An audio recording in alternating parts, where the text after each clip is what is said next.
We're back on Nittany Game Week. Time for our impact interview. And you know, we like to pretend this is an intelligent college football show.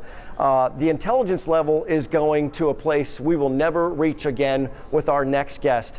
John Urschel, former Penn State, former NFL offensive lineman, and certified math genius. John, thanks so much for joining us. We can't wait to talk with you. Yeah, absolutely. Thanks for having me. John, we call this our impact interview, and what we want to talk about is your time at Penn State and how it allowed you to have an impact not only on your football career, but on your academic career as well, as we know it's a great academic institution as well. Yeah, absolutely. There's something special about college football in particular, this idea of sort of being a student athlete. When I first got to Penn State, I had no idea what I wanted to major in, no idea what I wanted to do. My mom wanted me to major in engineering, and I sort of said okay just because she told me to. Really, I wanted to be an offensive lineman in the Big Ten. Like, that was my dream, And there's something great about being in college, taking classes, and just being able to sit and soak in information and being able to learn and figure out what you like, what you don't like so much. It's a really sort of important time in a young person's life.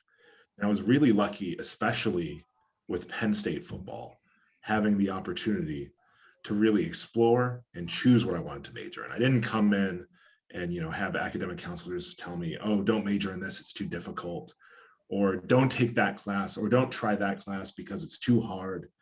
I had a support system there through our academic team, which allowed me to explore, allowed me to try different things, and allowed me to take math classes. So, when you look at your teaching experience at Penn State, and in your book, Mind and Matter, there's a great moment where your childhood classroom boredom led to a teacher suggesting that you be held back a year. Your mother had two words for that teacher: test him. Tell us how that constant push from your mother setting high expectations helped your development and drive as a student. Yeah, absolutely. So first, I can sort of fill in the details of that story. I'm in elementary school, and at the time, at least, I'm too young to remember, but the way it's told to me at the time, I wasn't really paying attention in class, especially when it involved math. I'm looking off, I'm not answering questions. And the teacher thought, John is, mentally challenged. He has a learning disability. He needs to be held back, and not just held back, but put in a special class for students with learning disabilities. And, it's a credit to my mom and how involved she had been with me from the sort of time I had been born. She would read to me, and she would give me puzzles and games. And she noticed very early on that I didn't really love reading books. I didn't really love literature, but what I really enjoyed shapes. I really enjoyed putting puzzle pieces together, and I just really enjoyed problem solving. And so she jumped on that. John, I really enjoyed our discussions about integer theory during practices, but being this is a football show, what analytic situations did coaches most often get wrong and frustrate you as a player? So there's a really stereotypical example in football that if you want to talk about when you should go for one or when you should go for two, there's a sort of famous, well-known example that people have gotten wrong in history that it's really easy to think about. So imagine, you're a football team, it's late in the fourth quarter, and you're down 2 touchdowns. You're down 14 points. Maybe there's, 4 minutes left. You have to score, you have to kick in onside, you have to recover, and then you have to score again. If your opponent scores even a single field goal, the game is functionally over. And so you go down and you score that first touchdown. Do you go for 1 or do you go for 2? And it turns out the math tells you that first time you go down, you should go for 2. And it's a little counterintuitive to coaches at first. They think, oh, I'll kick the extra point, then I'll get down there again and kick the extra point again. But the intuition as to why you should go for 2 is that when you lose, you don't really care if you lose by 1 point or you lose by 2 points. Losing is losing. Like, what you really want to do is win. And so the idea is, if you go for 2, you don't make it, that's fine. You can go for 2 the second time and you can tie it, and now you're playing in overtime. But if you get that first 2-point conversion, all you got to do is kick the extra point and you win. John, we all take a little bit from the people that influence us in life as you go through, and you've played for some notable coaches, not only at Penn State, but in the NFL. What are some of the tidbits that you learned from those guys as you've moved through, and lessons that you learned that you've been able to apply to your life? I think a couple things come to mind. The first thing is, of course, good coaches help you become a better football player by sort of being experts at their craft and teaching you the details and holding you to sort of the level that they think you're capable of. And I think that's something that all sort of great coaches that I've ever had have really done well.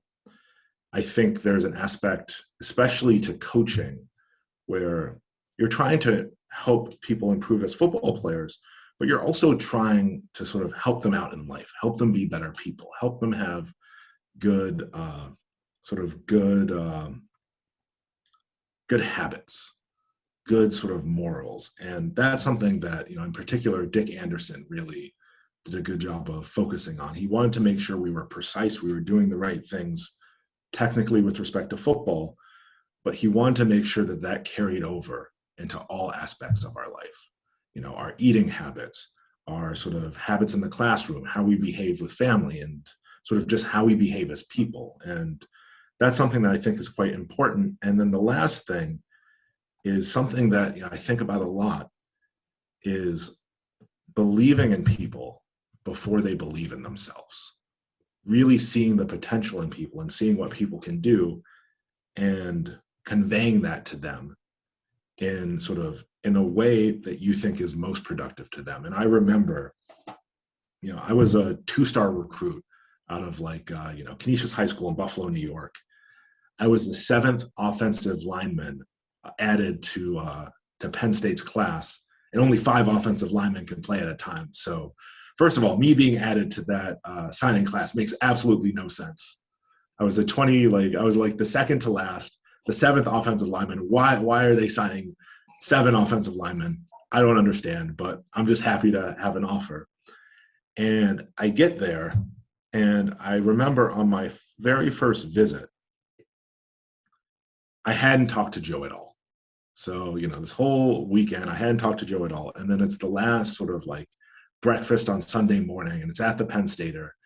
And the person who recruited me told me to sort of go up to Joe and tell him myself that I'm committing and I'm going to Penn State. And so, me at the time, this is Joe Paterno, and, I'm a huge Big Ten football fan. And so I walk up to him and, I say, "Hi, Mr. Paterno, I'm John Urschel." And he absolutely cuts me off.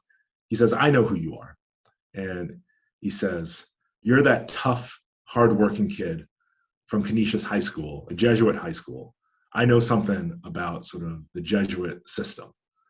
And he starts talking to me a little bit about sort of the Jesuit school system and some of the discipline practices. And he sort of asked, are they still doing some of the same things these days? And I told him, at least when I was in high school, I told him, yes, they still are. And he told me, "I've watched you. You're tough. You're hardworking. You don't quit. You're a good student. You are going to be a captain for us." And, at the time I thought, wow, okay, Joe knows my name. I can't believe this. And I tell him, yes, of course I'm coming, I'm committing. And throughout my years early on, Joe kept iterating this to me. "You're tough, you're hardworking. You are going to be, keep working. You are going to be a leader for us. You're going to be a player for us. You're going to be a captain." And I get there and I'm just putting my head down and I'm working. And, I'm spending a lot of time with our strength and conditioning coach, JT, because I get there and I'm only 265 pounds as an offensive lineman. So I'm just working with him like crazy. And he believes in me. He's telling me, "I think you're the best of the bunch of these offensive linemen. This is why he sort of would work with me, just about every single day I was in there and just murder me every single day because he believed in what I could be. And, Dick Anderson, the exact same thing. And so having these people believing in me really, this made the difference. If Joe doesn't, tell me these things, doesn't expect this of me, if JT and Dick Anderson don't expect these things of me, maybe I don't fully expect these things of myself because they sound so outlandish. And so that's one thing I think about. So John, in the 1960s, Penn State had a defensive tackle named Mike Reed whose musical ability parallels your mathematical ability, and he walked away from the NFL on his terms much like you did. You've pursued math as a passion and a profession at a pretty decent school, MIT. How much does that mean to go pursue that dream? And selfishly, as a Penn State trustee, I'd love to know what it would take for us to get you back on Penn State's faculty in the future. Yeah, so first of all, if you got a number, shoot it. First of all, I have to say that, in some ways I feel like I've just been so lucky. It's when you look at, a person's life or the things they do, there are the things that matter. It's your family, your faith, if you have faith, and it's the passions you find while you're here. And I feel very lucky to have had this amazing career playing football, especially at the college level, and sort of experiences with like some of my best friends in the world, but also to really have this mathematical passion and to be able to really try to be the best mathematician I can be.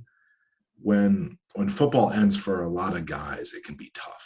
It can be tough because you spend so many hours on football and it's really the only sort of pursuit And so for me, it really was an easy pivot. And I have to say, I really enjoyed my time at MIT. I just graduated this past spring. And so these days I'm a member of the Institute for Advanced Study here in Princeton, New Jersey. And I can say that I am off the academic market. So fortunately, Penn State missed the window, but still, Penn State math could be a good place to finish my career someday. Okay, good. I will put that in the back pocket. John, before you even left high school, you were crashing a college calculus course using your dad's ID. Hope it wasn't stolen. To audit a class and enrolled in an accelerated math program at the University of Buffalo.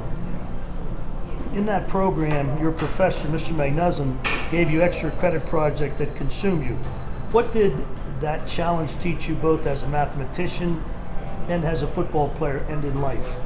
Yeah, absolutely. So this was not a problem given in that class, which I sat in on, but a problem that I was given later on. And the problem was actually, it was a pretty straightforward physics problem about sort of shooting a cannon out and trying to maximize the distance it travels under some basic assumptions. And, this was a problem where, I had, from the very beginning, I more or less had the solution and I more or less knew how to do this. And I brought it to him and would say, almost, but not quite. And I would have to go back and be precise. And the thing that I really learned from that experience is, the tough thing in many disciplines is not really knowing how to do something. Like in football, as an offensive lineman, you have a certain block you need to do, or you have a certain, blocking scheme. More or less what you need to do. And that's pretty easy. But the devil is really in the details, in being precise about every single step and every single thing that you do. And so that math problem taught me the importance of perfect precision, not just having the right idea, but understanding every little detail in every single situation, understanding what to do and how it works. John, they got a defensive player up for Heisman Trophy this year in Aiden Hutchinson, but many people may not realize that you won the Campbell Trophy, which is the academic Heisman, and also the Sullivan Award, which is just phenomenal to win as an amateur athlete, only one of 7 football players in its 91-year existence. We need to know, what's the next challenge for you that you're looking forward to tackling in life? So first of all, tackling 2 kids is a pretty serious job for my wife and I, but the other thing that I'm really excited about is being a professor. being a lifelong academic, doing mathematical research, and also having the opportunity to teach and mentor young people. You know, that's the other thing that I really figured out that I had a passion for at Penn State. And again, this is a testament to sort of the Penn State football program, and especially the sort of the academic environment that was established there. I asked them if I could teach math classes, and they said, well, we've never had, you know, a football player who's teaching college courses, but they looked into it, they checked with compliance, and they said, you know, as long as, you know, it doesn't break any compliance rules, they were happy to let me. And so it was while I was at Penn State that I realized just how much I loved teaching. And so I'm going to be a professor, and I think that's going to be my lifelong career. At a time when diversity and inclusion are among the forefront of issues in education, specifically in the sciences and math and engineering fields, how big an impact do you think the visibility that comes with your unique NFL PhD career can have on young people who believe that certain academic goals may be beyond their reach? Yeah, I think there can be a real impact there. I think first of all, there's a number of barriers to success in STEM, one of which is sort of opportunity and resources. But the other one is belief in oneself, belief that you can do something, that you belong in a certain field. And often that belief is clouded or shaped by what the people who are already in the field act like, look like, behave like. I know when my mother was in college, this is something she experienced as someone who wanted to go into a STEM field. And I can say for me, growing up, my mom, her primary focus was to make sure that whatever my dreams were, whatever I wanted to do or be, that I never felt like the household I grew up in or the color of my skin had a single impact or what I could do or what I wanted to be. That it really had to do with me. And that really resonated with me to the point that I've never felt like the color of my skin or the house I grew up in has had any impact on what I could do as a mathematician. And I do recognize that there's functionally almost no Black mathematicians sort of in academia. It's a very small number, but I realize that not everyone's as lucky as I am to have a mother like I did. And I think I do have a responsibility as a young mathematician who's sort of becoming more established by the day to really try to help young and upcoming mathematicians, especially those from underrepresented backgrounds. John, switching gears back to football, you made the transformation from high school to college and on to the NFL. What was the key for your success on so many different levels? I think one of the most important things, and this is going to sound strange, is humility. Really having an understanding of, yes, so from going to high school to college, yes, I've done things in high school. Yes, I was the best player on my team in high school. I've accomplished things. But I'm showing up somewhere where I haven't done anything yet. I haven't proven anything yet. And to show up with the primary goal of just working, keeping your head down, not saying a lot, just working hard and working every day to try to improve. And I think that is that's a really key thing, because you can make this jump from high school to college and you look around and you say, wow, everyone's bigger, everyone's stronger, everyone's faster. And you can get discouraged, or you can show up and think, all these things I did in high school, I deserve to be here. But I think when you approach things with humility and a desire to work, good things naturally happen. I think that's all we got. I don't know if these guys have anything else. Is there anything that you wanted to add? No, I think that's about it. I can say scrap definitely helped me a lot with my football career, because, well, in the NFL, I became a center, and I have seared in my memory freshman year on scout team. In high school, I was a tackle. I never touched a football. And then all of a sudden, as soon as training camp ends and the sort of scout team starts, I need to learn how to play center. And I remember every time I would snap the ball over the quarterback's head, I could just remember Scrap, just like line it up again. I can remember Scrap's voice. Or you hit the goalpost the one time. I hit the goalpost. That's hard to do. It was awesome. And you didn't do it on purpose. It was beautiful. That's good stuff. That's awesome. Awesome, man. That is Good awesome. to see you. John, we can't say how much we enjoyed it, man. Thank you Thanks, so man. much. Thanks, buddy. Really appreciate No, it. the pleasure is all mine.